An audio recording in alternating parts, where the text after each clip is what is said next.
Current NSA Ajit Doval साहब Indian airlines flight 814 1999 Kandahar hijack के rescue operation में इन्वॉल्व थे और उन्होंने उस वक्त कहा था कि हाईजैकर्स को पाकिस्तानी इंटेलिजेंस आईएसआई का सपोर्ट ना मिला होता तो India could have resolve the crisis.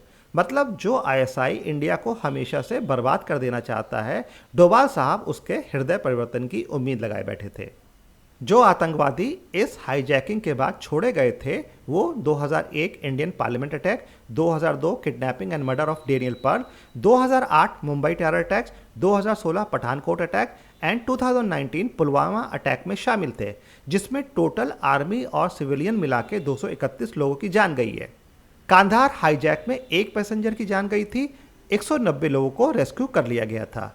अब खुद हिसाब लगा लीजिए कांधार हाईजैक एक सिक्योरिटी फेलियर की किस कदर पुरजोर कहानी है, एक शर्मिंदा कर देने वाली कहानी। हमारे देश के उस वक्त की सरकार पर कलंक, रॉ आईबी जैसी खुफिया एजेंसी किस कदर निकम्मी साबित हुई थी और विदेश नीति की घनघोर फेलियर।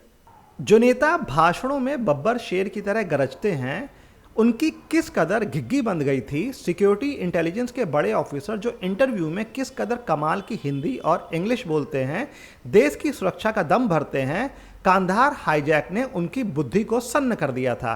आईसी 814 अमृतसर में उतरा, टैंक को रिफिल करा और देश के महान नेता, सरकार, रॉ और आईबी जैसी खुफिया एजेंसी के सामने खुलेआम मुंह चढ़ाता हुआ टेक ऑफ करके चला गया।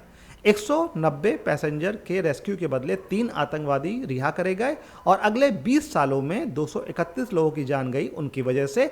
ये आतंकवाद की जीत थी और भारतीय सरकार और खुफिया एजेंसीज की बेशरम हार। अनुभव सिन्हा ने आईसी 814 हाईजैक एक अफसोस की कहानी को मसालेदार टीवी सीरीज में बना के जनता के सामने रखा है। सोचने वाली बात यह है कि क्या आईसी 814 कांधार हाईजैक का ट्रीटमेंट मसाला बॉलीवुडिया हो सकता है।